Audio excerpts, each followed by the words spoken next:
Hi friends, welcome to my channel. ఈరోజు ఈ వీడియోలో మన్ కీ బాత్ 135th ఎడిషన్లోని ప్రధానమంత్రి మోదీ ప్రసంగించిన ప్రసంగంలో మన ఎగ్జామ్ పాయింట్ ఆఫ్ వ్యూలో ఏ కరెంట్ అఫైర్స్ మెన్షన్ అయినాయో వాటి గురించి తెలుసుకుందాం. ఫస్ట్ మనకి మన్ కీ బాత్ గురించి తెలుసుకోవాల్సిన జీకే ఏంటంటే, ఇది October 3, 2014లో ఫస్ట్ ఎడిషన్ వచ్చింది, అంటే first episode on the event of Vijayadashami రోజున ఫస్ట్ ఎపిసోడ్ రిలీజ్ అయిందనమాట. తర్వాత ఇది వచ్చేసరికి ఏంటంటే ప్రతి నెల చివరి ఆదివారం ప్రసంగిస్తారు. ఎక్కడెక్కడ ప్రసారం అవుతుందంటే మనకి all India radio plus Doordarshan and YouTube channel ద్వారా రీజనల్ లాంగ్వేజ్లో కూడా ఇది లభ్యమవుతుందన్నమాట. ఇంకొకటి, ఇది 100th ఎపిసోడ్ April 23, 2023 రిలీజ్ అయ్యింది. ఇప్పుడు ప్రజెంట్ మనం మాట్లాడుకునే ఎడిషన్ ఏంటంటే June 28న 135th ఎడిషన్ అనమాట. దీనిలో ప్రధాని మోదీ ప్రసంగంలో ఫస్ట్ ఆఫ్ ఆల్ మెన్షన్ చేసింది C-295 విమానాల గురించి. దీని ప్రత్యేకత ఏంటంటే మేక్ ఇన్ ఇండియా పరిధిలో ప్రొడ్యూస్ అయిన స్వదేశీ మిలిటరీ రవాణా విమానం అనమాట. ఇది దేనికి ఉపయోగిస్తారు అంటే మనకి సైనికుల్ని రవాణా చేయడానికి, తర్వాత ఆయుధాలని రవాణా చేయడానికి, తర్వాత ఫస్ట్ ఎయిడ్ ఉంటుంది కదా, వైద్య తరలింపుకి, అలాగే డిజాస్టర్ రిలీఫ్ వాటికి, తర్వాత ఏదైనా ప్రత్యేక సైనిక మిషన్లు ఉంటే వాటికి ఈ విమానాలను యూజ్ చేస్తారంట. ఇవి ఏంటి అంటే మధ్యశ్రేణి వ్యూహాత్మక సైనిక రవాణా విమానం. దీన్ని ఎవరు డెవలప్ చేశారు అంటే by Airbus defence and space plus Tata advanced systems limited, Vadodara, Gujarat. ఈ రెండు కలిపి మనకి C-295-40 విమానాల్ని మేక్ ఇన్ ఇండియా ప్రోగ్రామ్ కింద మ్యానుఫ్యాక్చరింగ్ చేస్తున్నారు. ఇంకొక 16 C-295 విమానాల్ని స్పెయిన్ నుంచి మనం దిగుమతి చేసుకుంటున్నాము. ఇది C-295 విమానాల గురించి మనకి ఎగ్జామ్ ఓరియంటెడ్లో తెలుసుకోవాల్సిన డీటెయిల్స్ అన్నమాట. ఇండియన్ నేవీలో 3 కొత్త నౌకలు చేరాయి. అవి స్వదేశీగా మనం చేసుకున్నాం, ఇండియనైజ్డ్ అని చెప్పి ప్రధాని మోదీ గారు ప్రసంగించారు. అవేంటో ఒకసారి దాని డీటెయిల్స్ తెలుసుకుందాము. కోల్కతాలో జరిగిన ఒక కార్యక్రమంలో 3 నౌకల్ని మనకి నౌకాదళంలో చేర్చారనమాట. అవి ఏంటేంటి అంటే INS Dunagiri, INS Sanshodhak and INS అగ్రే. వీటిని పూర్తిగా మనకి స్వదేశీ సాంకేతికతతో వీటిని నిర్మించారు. ఒక్కొక్కటిగా తెలుసుకుందాం. ఇప్పుడు INS ఫస్ట్ వన్ వచ్చేసరికి INS దునగిరి. ఇది వచ్చేసరికి ఏంటంటే స్టీల్త్ గైడెడ్ మిసైల్ ఫ్రాగేట్. దీనిని ప్రాజెక్ట్ 17A కింద డెవలప్ చేశారనమాట. ఇది ఒక యుద్ధ నౌక. శత్రు నౌకలు, విమానాలు, క్షిపణులను ఎదుర్కొనే సామర్థ్యాన్ని కలిగి ఉంటుంది. నెక్స్ట్ వన్ వచ్చేసరికి ఏంటంటే INS సంశోధక్. ఇది సర్వే నౌక అనమాట. మనకి సముద్ర అడుగు భాగాన్ని మ్యాపింగ్ చేయాలన్నా, సముద్ర లోతులను కొలవాలన్నా కూడా హైడ్రోగ్రాఫిక్ సర్వేలు చేయడానికి ఇది బాగా ఉపయోగపడుతుంది. ఇంకొకటి, ఇది నౌకాయానం, రక్షణ ప్రణాళికలు, సముద్ర పరిశోధనలకు ఉపయోగపడుతుంది. ఏది సంశోధక్ సర్వే నౌక అనమాట. దూనగిరి వచ్చేసరికి ఏంటంటే మిసైల్ ఫ్రెగెట్.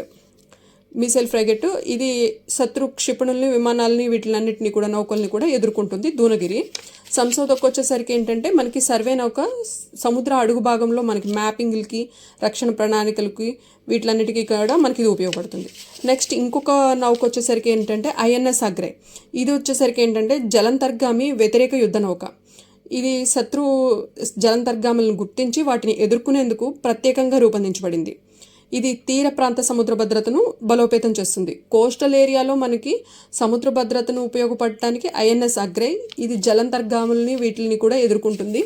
తర్వాత INS దూనగిరి వచ్చేసరికి శత్రు విమానాల్ని, నౌకల్ని, అలాగే క్షిపణుల్ని ఎదుర్కొంటుంది. ఇది యుద్ధ నౌక. సంశోధకు వచ్చేసరికి ఏంటంటే సముద్ర అడుగు భాగంలో మ్యాపింగ్ చేయాలన్నా, రక్షణ ప్రణాళికలు చేయాలన్నా, నౌకాయానానికి, సముద్రం లోతులను కొలవడానికి ఇది ఉపయోగపడుతుంది. నెక్స్ట్ వన్ వచ్చి LRLACM క్షిపణి పరీక్ష. ఇది DRDO plus aeronautical development establishment Bengaluru, ఈ ఇద్దరూ కలిపి మనకి స్వదేశీ టెక్నాలజీతో నిర్మించిన ఫస్ట్ క్షిపణి అనమాట ఇది. అయితే దీని LRLACM అంటే long range land attack cruise missile. ఇది వచ్చేసరికి 2026 June 15న APJ Abdul Kalam island, ఒడిశాలో దీన్ని పరీక్షించారు. సక్సెస్ఫుల్గా ప్రయోగించారు ఇది. అయితే దీని ప్రత్యేకత ఏంటంటే భూభాగంలోని లక్ష్యాలను అత్యంత ఖచ్చితత్వంతో ఛేదించగలదు. అలాగే తక్కువ ఎత్తులో ప్రయాణించడం వల్ల శత్రు రాడార్లకి అంత సులభంగా కనిపించదు. ఇంకొక మెయిన్ ఏంటంటే స్వదేశీ టెక్నాలజీతో డెవలప్ అయ్యింది. ఇప్పుడు మనం క్షిపణి ప్లస్ యుద్ధ విమానాలు ప్లస్ యుద్ధ నౌకలు ఇవన్నీ కూడా మనం స్వదేశీ టెక్నాలజీతోటే మనం మేక్ ఇన్ ఇండియా ప్రోగ్రాంలో కానీ డిఆర్డిఓ ద్వారా కానీ ఇలా మనకి ఇవన్నీ కూడా డెవలప్ అయినాయి అనమాట. నెక్స్ట్ ప్రసంగంలో వచ్చిన టాపిక్ ఎంజీఎన్ఆర్ఈజీఏ జూలై 1 అంటే ఈ రోజు నుంచి విబిజీ రామ్జీ కింద అమల్లోకి వస్తుంది. దాని పూర్తి డీటెయిల్స్ మనం ప్రత్యేకంగా వేరే వీడియోలో మెన్షన్ చేసాం, వీలైతే అది చూడండి. Next one world yogasana championship గురించి మెన్షన్ చేశారు. ఇది వరల్డ్లోనే ఫస్ట్ టైం యోగాసన ఛాంపియన్షిప్ అనమాట, ఫస్ట్ది. ఇది ఎప్పుడు జరిగింది అంటే జూన్ 4 నుంచి 8 వరకు అహ్మదాబాద్ గుజరాత్లో జరిగింది. దీనిలో 79 కంట్రీస్ పార్టిసిపేట్ చేశాయి. 522 అథ్లెట్స్ పార్టిసిపేట్ చేశారు. దీనిలో ఇండియా ఫస్ట్ ర్యాంక్ తీసుకుందనమాట విత్ 114 మెడల్స్. అందులో 102 గోల్డ్, 9 సిల్వరు, 3 బ్రాంజ్ మెడల్స్ ఉన్నాయి. సెకండ్ ర్యాంక్ ఎవరికి వచ్చిందంటే జపాన్కి 3 గోల్డ్ మెడల్తో. అర్జెంటీనా 3rd ప్లేస్లో ఉందన్నమాట. నెక్స్ట్ వన్ వచ్చేసరికి ఏంటంటే అంతర్జాతీయ యోగా దినోత్సవం జూన్ 21. ఇది జూన్ 21 ఏంటంటే ఈ ఇయర్ థీమ్ వచ్చేసరికి ఏంటంటే yoga for healthy and ageing. అంటే వృద్ధాప్యంలో కూడా శారీరకంగా మానసికంగా ఫిట్గా ఉండేదాన్ని ఎంకరేజ్ చేస్తున్నారనమాట. దీని అధికారిక కార్యక్రమం ఏంటంటే కోల్కతాలో రెడ్ రోడ్ మైదానంలో ప్లస్ ఇంకా దేశంలో 100 చారిత్రాత్మక ప్లేసుల్లో కూడా యోగా డేని సెలబ్రేట్ చేసుకున్నారు. మనకి ఐసీసీఆర్ తరపున టోటల్ వరల్డ్ వైడ్ 2500 ప్లేసెస్లో 210 కంట్రీస్లో మనకి ఈ ప్రోగ్రామ్ సెలబ్రేట్ చేసుకున్నారనమాట. దీని ఫస్ట్ యోగా డే అసలు సెలబ్రేట్ చేయాలి అని చెప్పి 2014లో యుఎన్లో ప్రతిపాదిస్తే 2015 జూన్ 21 నుంచి ఫస్ట్ నుంచి మనకి ఇంటర్నేషనల్ యోగా డే కింద సెలబ్రేట్ చేస్తున్నారు. జూన్ 21 డే స్పెషాలిటీ ఏంటంటే నార్థరన్ హెమిస్పియర్లో అత్యంత పగలు కలిగిన రోజు అనమాట. అది హెల్త్కి చాలా మంచిదని ఆ రోజు స్టార్ట్ చేశారు. ఇక నెక్స్ట్ వచ్చేసరికి ఏంటంటే బీమా ప్రోగ్రామ్స్ గురించి మెన్షన్ చేశారనమాట. పిఎం సురక్ష బీమా యోజన అండ్ పిఎం జీవన్ జ్యోతి పథకం అని చెప్పి. పిఎం సురక్ష యోజన వచ్చేసరికి ఏంటంటే సురక్ష బీమా యోజన ఏంటంటే 20 రూపీస్ ప్రీమియంతో 2 lakhs యాక్సిడెంటల్ కవరేజ్ను ప్రొవైడ్ చేస్తారనమాట. ఇది ఏజ్ వచ్చేసరికి 18 to 70 years వరకు ఎవరైనా కట్టుకోవచ్చు. 20 రూపీస్ మాత్రమే.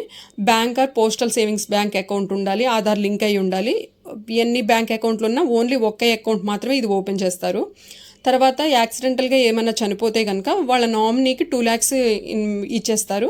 లేదు ఒకవేళ ఫుల్లీ హ్యాండిక్యాప్డ్ అయి ఉన్నా 2 lakhs ఇస్తారు. పార్షియల్గా హ్యాండిక్యాప్డ్ అయి ఉంటే 1 lakh ఇస్తారు. అయితే ఒకవేళ ప్రమాదం జరిగితే 30 days లోపల 30 days టైం పీరియడ్లో ఎఫ్ఐఆర్, చనిపోతే పోస్ట్ మార్టం రిపోర్టు, లేదా ఫిజికల్లీ హ్యాండిక్యాప్డ్ అయితే కనుక గవర్నమెంట్ హాస్పిటల్ నుంచి డిజబిలిటీ సర్టిఫికేట్ కనుక అక్కడ ప్రొవైడ్ చేస్తే మనకి ఈ నామినీకి ఈ అమౌంట్ వస్తుందన్నమాట. నెక్స్ట్ స్కీమ్ వచ్చేసరికి ఏంటంటే పిఎం జీవన్ జ్యోతి పథకం అని. ఇదేంటంటే 2015లో ఇండియన్ గవర్నమెంట్ చేత వచ్చింది. దీని ప్రీమియం వచ్చేసరికి 436 ప్రీమియము. ఎవ్రీ ఇయర్ రెన్యువల్ చేసుకోవాలి, అంటే ఎవ్రీ ఇయర్ ప్రీమియం కట్టుకుంటూ ఉండాలి. ఈ ప్రమాదం అంటే హఠాత్గా ఎవరైనా మరణిస్తే ఈ పథకం కింద జాయిన్ అయిన వాళ్ళ నామినీకి 2 lakhs వెళ్తాయి. ఇప్పటి వరకు దీని కింద 11 లక్షల కుటుంబాలకి 22,000 కోట్ల సహాయం అందిందంట. దీనికి కూడా same as usual bank or post office savings bank account ఉండాలి, రెన్యువల్ చేసుకుంటూ ఉండాలి. 2 లక్షల ప్రమాదం ఏమో నామినీకి వెళ్తుంది. అస్సాంలో హర్గిలా బర్డ్ గురించి మెన్షన్ చేశారనమాట. ఇదేంటంటే మనకి ఈగల్ ఎలా న్యాచురల్ స్కావెంజర్ లాగా వర్క్ చేస్తుందో నేచర్లో, అదేవిధంగా ఇది కూడా న్యాచురల్ స్కావెంజర్ లాగా వర్క్ చేస్తుంది అనమాట. ఈ ఎర్లియర్ ఇది ఒక అశుభమైన పక్షిగా ట్రీట్ చేసేవారు. దాన్ని అసలుకి చెట్లను కొట్టేయడం, దాని గుడ్లు ఉంటే నెస్ట్ని అవి పగల కొట్టేయడం, ఇవన్నీ కూడా చాలా చేసేవాళ్ళు. మూఢనమ్మకాలు చాలా ఉండేవి. ఆ మూఢనమ్మకాలని పోగొట్టి మనకి డాక్టర్ పూర్ణిమాదేవి బర్మన్ అనే ఆవిడ ఈ హర్గిలా బర్డ్ని ఇంకా అంటే అంతరించిపోయే ఎండేంజర్డ్ స్టేట్లో ఉన్నదాన్ని ఇప్పుడు ప్రొటెక్ట్ చేశారనమాట. అందుకని ఇది న్యూస్లో ఉంది. దీని గురించి ఒకసారి తెలుసుకుందాం. హర్గిలా ఆర్మీ అని మనకి అస్సాంలో బయాలజీ జీవశాస్త్రవేత్త ఈవిడ. ఈ పూర్ణిమాదేవి బర్మను ఇప్పుడు ఇలా హర్గిలా ఆర్మీ అని లేడీస్ తోటి ఇది ఈ ఆర్మీని నడిపి ఈ బర్డ్ని ప్రొటెక్ట్ చేస్తూ ఇప్పుడు అంతరించిపోయే జాతి ఉన్న ఈ బర్డ్ నెంబర్ ఇప్పుడు 1800కి చేరిందంట. ఆల్రెడీ ఇంతకుముందు గ్రీన్ ఆస్కార్ అవార్డు ఈ పర్యావరణానికి చేసిన కృషికి 2017లో గ్రీన్ ఆస్కార్ అవార్డు వచ్చింది. గ్రీన్ ఆస్కార్ లేదా వీట్లీ గోల్డ్ అవార్డు అంటారు. ఇదే మళ్ళీ రిపీటెడ్గా 2024లో సెకండ్ టైం రిలీజ్ అయింది. సెకండ్ టైం కూడా ఈవిడే గ్రీన్ ఆస్కార్ గెలుచుకున్నారనమాట. ఎందుకు అంటే ఈ హర్గిలా బర్డ్ 1800 నెంబర్కి చేర్చినందుకు. అలాగే 2022లో UN's champions of the earth 2022 award కూడా పూర్ణిమాదేవి బర్మన్కి లభించింది. ఇక నెక్స్ట్ టాపిక్ వస్తే మనకి మేఘాలయలో రూట్ బ్రిడ్జ్ గురించి మెన్షన్ చేశారు. రబ్బర్ చెట్ల వేర్లను ఒక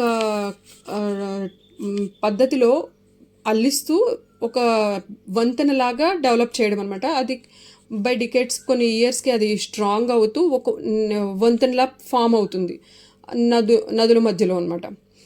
వీటిని సజీవ వంతెనలని కూడా అంటారు.